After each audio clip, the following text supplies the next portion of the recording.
obviously on socials and around the room with media. One of the big asks was talking to Jeremy Swayman yesterday and about this fight that the league didn't let happen, or the refs didn't let happen, between him and Darcy Kuemper.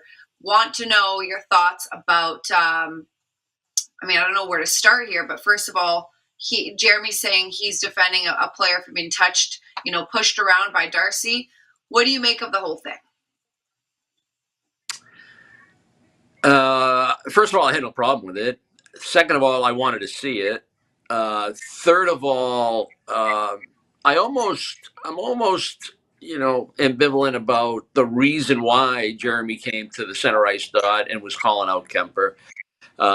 Again, I, having been in these situations, the frustrations and the emotions, you find at some point you finally get sick of what's happening. You get sick of what's going on with you individually. You get sick of the losing. You get sick of, everything that's bad about your sport and your game and your livelihood, your profession, that this might be a good solution for you. However he got to that point, I have no problem with. I wish they let them go. I'm sure everybody in the building and the TV audience wouldn't have mind. Certainly 90% of it. When you think about the Four Nations, right? What's your first takeaway? It's not Connor McDavid's game goal in overtime, right? What was it? It was the start of the Saturday night game in Montreal by Team USA and Team Canada. Am I correct on that? Do you agree? Absolutely. That's my first memory. The three fights right off the bat. Well, a goalie fight, between LA and Boston, and the Bruins are in a bad losing streak, and this is your top goalie who's fought all year to find his game, and the emotions finally come to, a summit. I'm interested in seeing that, and I wish they had let it take place. So those are my thoughts on the Jeremy Swayman situation, regardless of what his reasons for it were. Listen, I think everyone in that building, and obviously, we keep a track of the conversation online, agrees with you. Everyone wanted to see it happen.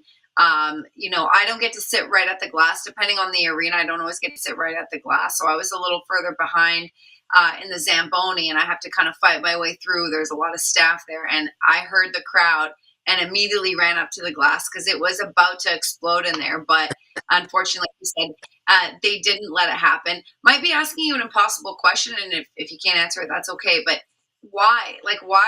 Why did they not let it happen? Is it just because they don't want fighting in the league as much? Is it what was, what do you think that reason was? I don't have an explanation for you. So there are some things in this league, and I've been around it for a long, long time. There are some things that happen in this league that I just can't explain away, whether it's philosophy, whether it's marketing philosophy, whether it's rules, interpretation of rules, whatever it might be. Sometimes I'm on the wrong side of that argument or that philosophy or that opinion. And I don't know. I don't know why they wouldn't let it go. Maybe it's a mandate that comes down from the top. It says, if you can prevent it, prevent it. I don't know.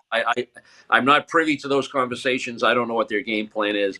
I just felt like there were 25,000 people sitting there, or however many people in that building last night, 15, 20, whatever it is, that would have liked to have seen it.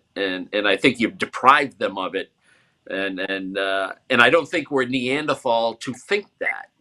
I thought it was a perfect time for it to just organically let it happen. And it's Lauko fights the other night, right? In San Jose, and the minute his shirt's over his head and he's at a disadvantage, okay, now you move in. What's so difficult about that? Let the goalies fight. If it starts to go the wrong way, then you move in. That's the general philosophy that's existed for decades. Yes, exactly. You're right there. You can stop it if it goes the wrong way, as you said. And you talk about the Four Nations. What stands out? It's absolutely those first couple seconds in that Canada-US game. And even as a fan of the game growing up, I don't remember every fight I've ever seen, but I do remember all the goalie fights I watched. I remember all of them. You can replay them in your head and highlight reel because they don't happen that often. And I think it's good for the game. And like you said, the refs are right there to step in if something goes awry. And, I wonder if that depending on how it would have went, depending on the momentum one or the other team or both teams would have gotten from it. But obviously, with Jeremy, challenging, wanting to have that happen, emotions kind of rise, and then it gets stopped. That deflates you a little bit. Like I'd have to speak to him about that. But either way, as a fan of the game, I think almost everyone's in agreement that we wanted to see that happen, but it didn't. Yeah, and So if I could digress for a second, so yeah, and maybe I'm a product of my generation, or how much I loved the game in the late '80s and early '90s, and there was a lot more, pugilism back then. It was a different game, and the game has gotten better. And I loved watching the game today, and I appreciate good hockey. I appreciate, Joe Sacco talked about you got to be mentally sharp.